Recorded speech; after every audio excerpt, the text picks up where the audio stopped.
Welcome to the Shmuel Tennenhaus podcast. My name is Shmuel Tennenhaus. This is my podcast. And I hope I look okay on camera because I just spent the last 15-20 minutes running back and forth. I've actually done that the last couple of days. So we're just going to start off by pretending I didn't take a hiatus for 1 year and move on with business as usual. So one thing you may notice is I'm doing this on video. The second thing is a lot of my jokes in the past have really been focused for the Jewish community. And not knocking the Jewish community, but I realized after doing some Google research that the Jewish population is tiny versus the non-Jewish population. So if I want to have a large audience, I need to have jokes that also appeal to non-Jewish people. That's not the only issue I have with Jewish people listening to my podcast, which I don't, by the way. It's just that I just can't focus just on the Jews, especially the Orthodox Jews, because I found out that Orthodox Jews like myself can't even listen to podcasts on Saturday, Shabbos. So engagement rates for my podcast would just go down like to zero over the weekend. That's a horrible thing. And so, same podcast. I'm going to focus on comedy and mental health and things that interest me. So, here it goes. Thank you so much for being here, by the way. The first thing I want to say is that we are absolutely raising a generation of children who are snowflakes, extremely sensitive. And I can prove this because we sent one of our children to an overnight camp, and it was required by the camp to send this child with dude wipes. Now, when we were going to camp, we didn't even have toilet paper. We didn't even have toilets. They just say, just go outside and do your thing. And now it's just an extremely, extremely different universe. I want to give advice, parental advice, for people who have children who are under 5 years old, especially if you have more than one. Let's face it, they are a handful, pretty difficult to take care of. My advice is get them their own cell phone. And because ultimately, as your parent, that's all they want from you anyways. Like this, stop fighting with them. Get them their own. Mint Mobile with Ryan Reynolds has promotions that are going on all the time. You can give them access to Amazon, a couple of sites they can buy stuff with, set them up to be able to call their friends. I know it's a little unconventional, but think about what you pay for childcare versus, what is it, a $15 a month line, or if you sign up and transfer from T-Mobile, it could be a lot less expensive. We've done this with our kids. We haven't seen them in a while, but they appear to be very, very happy. We put food out every once in a while, and it looks like somebody's actually eating. I want to talk for a second now about sports, a sports update. The New York Knicks, they won the NBA Finals. To my knowledge, this is the best comeback ever in history, second only to the Jews from the Holocaust. And they realized that I just used Holocaust as a punchline in a joke, and that's also okay, because I meant it in a friendly way. It will also say that because we're in such a generation where we're conscious of how people feel and we have to be sensitive to others, I do want to mention that my Holocaust joke and Holocaust in general and the Jews' comeback from the Holocaust is a very traumatic experience for Jew haters, because here they thought that everything was over and it was done. The Jews were no more. And then the Jews came back. And so it's really a traumatic experience for people, for Jew haters. And that is actually one of the reasons why people deny the Holocaust, because one of the ways that people cope with pain and grief is to deny it ever happened. So if you deny the Holocaust ever happened, then you don't have to think about, hey, how did the Jews stage such a comeback?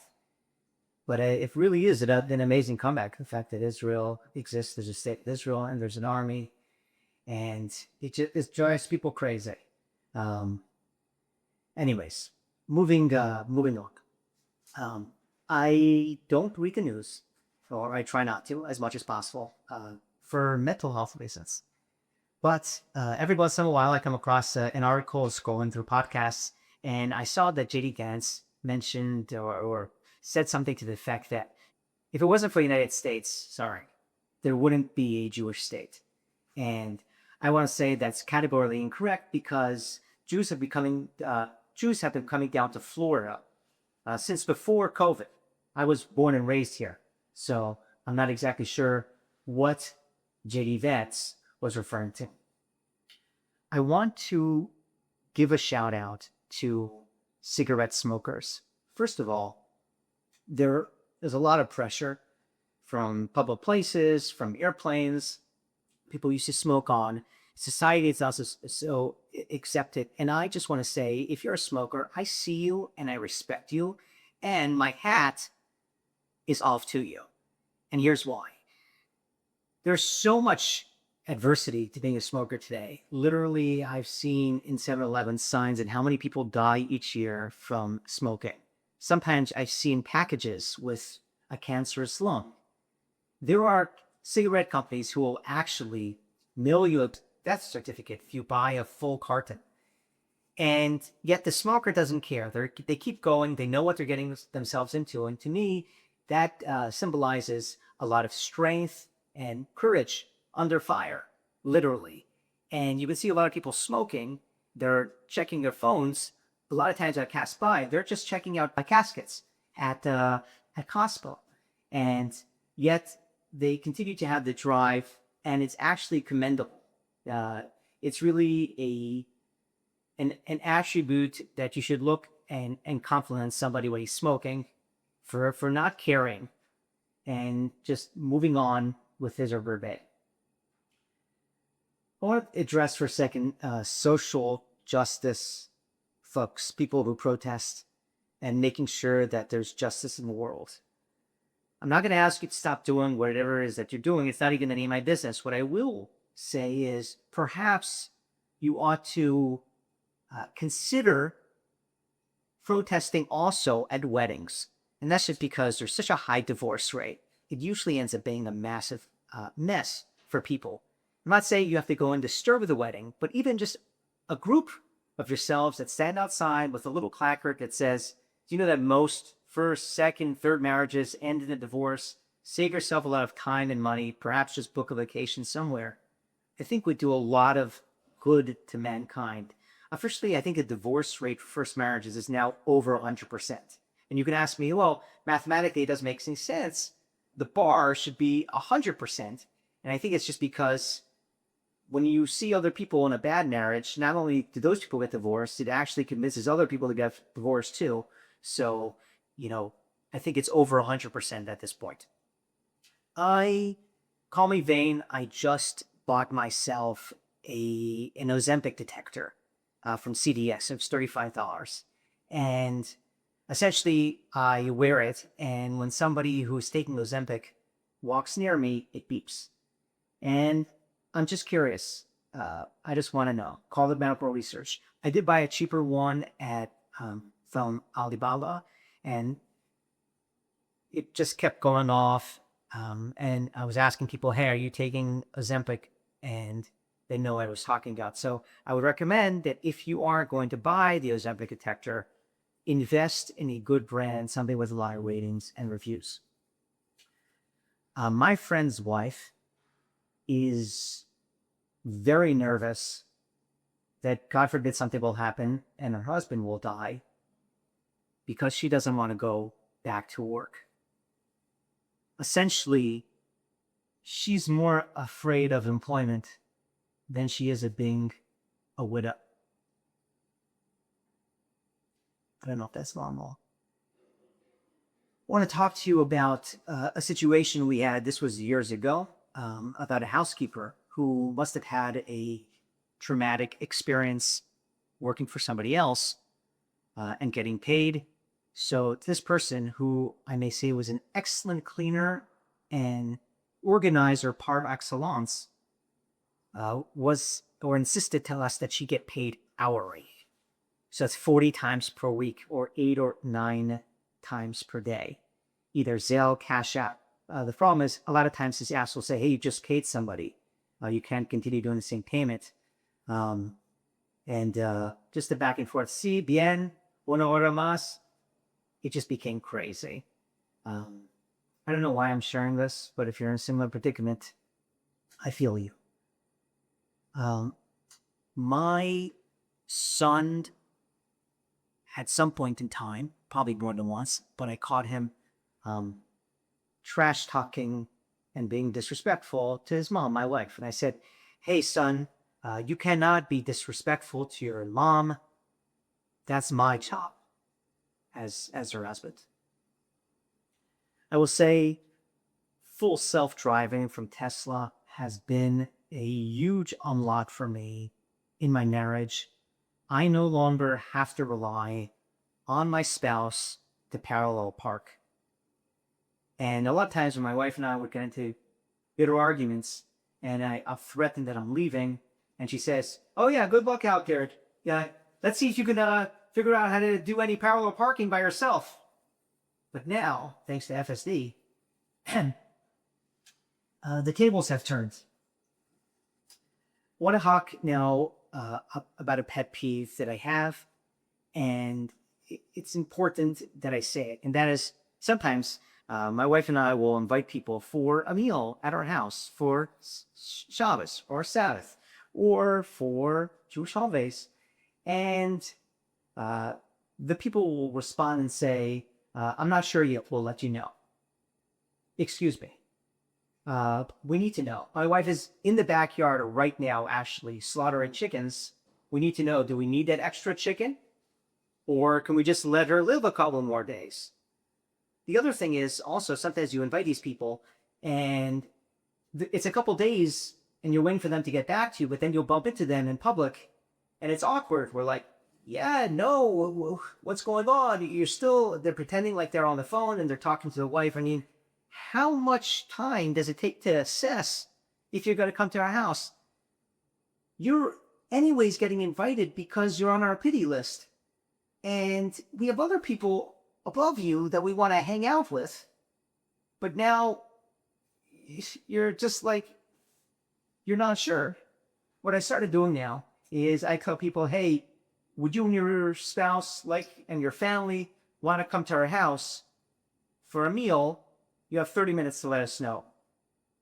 And they say, "Well, thank you." I say, "Now it's 29 minutes left. So whoever you have to do, if you have to cancel a meeting, you have to speak to your wife, just let us know. We'd love to have you." 28 minutes. The other day, my wife had the oddest request of me. We were talking, and she goes, "Can you just look at me when you talk to me?" The nerve. It's a massive world out there. And almost 7-8 billion people last I checked. And she wants me to look at her. I don't know if any husbands can relate to the craziness, what's happening to women today. And I'm not sure what's next. She's going to say, also maybe pay attention to what I'm saying. God forbid. I saw my wife's phone, and I see she's got a screensaver on it of her grandfather. And I said, "Hey, wife, that's lovely, but why not have me, your husband, on as your screensaver?" And she said, "Well, I don't want to be annoyed all day long." I want to now do, this concludes my opening monologue for my podcast. And now I want to talk about some other things. First of all, I want to do a restaurant review of a kosher restaurant, but I don't want to knock it because I can get in trouble. So it's going to be a blind restaurant review. What's the point of doing a blind restaurant review if you don't even know which restaurant it is? So I'm going to tell you the region that it's in, maybe in the West Palm Beach area, and that's it I'm going to say. First of all, if you want to go to this restaurant, make sure that your car is fully charged or you have gas. It's very far away. A second thing is, before you go to this restaurant, I would suggest you eat a full meal, that you're stuffed. Because third piece of advice is, don't actually order anything from the menu other than drinks. We went there. The ambiance is beautiful. It's very warm in a good way, warm ambiance. But the food was next level soup gesher. And I ordered a fish. At least it was warm, but there was no garnish, nothing to dip it in, no flavor. which may have been a good thing. And they actually offered to fillet it. So they took out the bones and they served this potato thing on this sheet, this baking sheet. I can't really describe it. It's just not, don't, you're ever had to say. Next thing is, if you have an opportunity, I highly advise you to check out the Apple Vision Pro. It's Apple's spatial computer. It came out a couple of years ago. They do not sell many of these. It's at least $3,500. It is a very, very cool thing. I had an opportunity to check it out. It was so cool. I took my wife a week later to check it out. First of all, it's free. You just have to schedule a demo with Apple.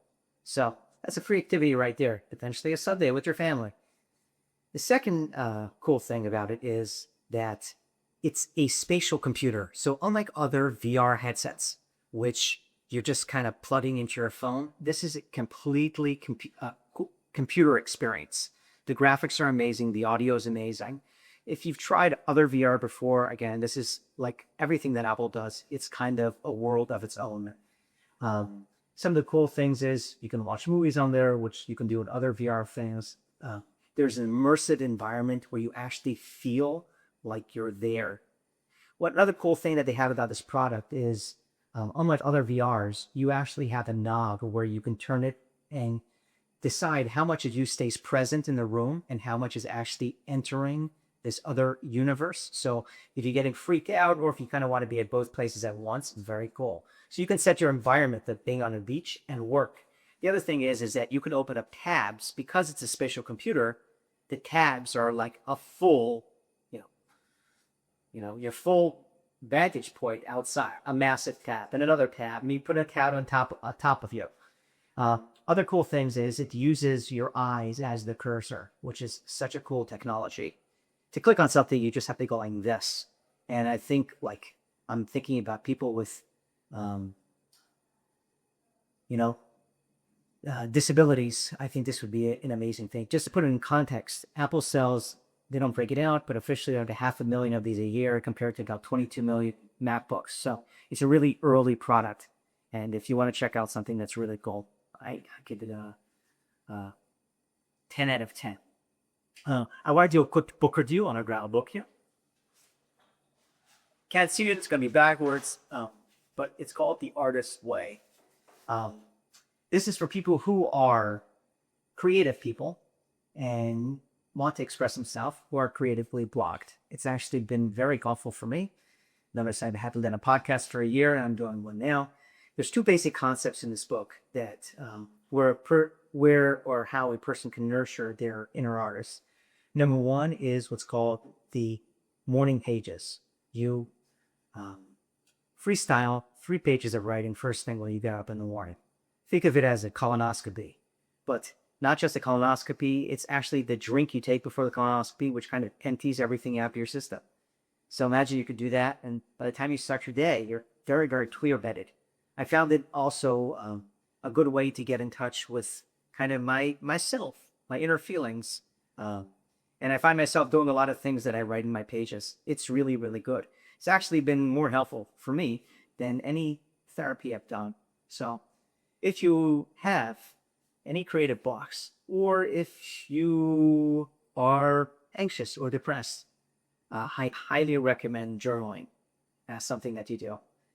The other thing that it talks about in the book is the other practice is an artist state, where you just go out with yourself once a week and do something fun.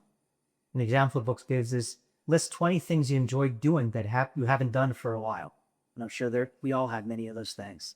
So, and then you go and do it by yourself. It's another way for you to get in touch with your inner child, aka your inner artist. I'm going to see if I can find any amazing quotes in this book. Artists love other artists. Shadow artists are gravitating to their rightful tribe, but cannot yet claim their birthright. Very often, audacity, not talent, makes one person an artist and another a shadow artist, hiding in the shadows, afraid to step out and expose the dream to the light, fearful that it will disintegrate to the touch. Shadow artists often choose shadow careers, those close to the desired art, even parallel to it, but not the art itself. Anyways, I felt it was something I can very much relate to. And I will include a link to this book where you can purchase it on Amazon. I want to give some relationship advice, and that is for those who institute date night with their significant other or insignificant other. Often, you have date night and then you spend 45 minutes or an hour and a half arguing about what it is you want to do. And then you start thinking, hey, why did I marry this person in the first place? They're completely psycho. So one thing that we're doing now, and that's been helpful, is my date night and your date night. We switch off week after week. Each week, one of us gets to choose what we're doing. And that way, anything you want to do, you get to do it during your date night. You have to prepare everything for your date night. And then you also want to extend the courtesy. You want to make yours really good so that your partner wants to make it really good for you. Something that I suggest. This concludes my podcast. Thank you so much for being here. Please subscribe to my podcast.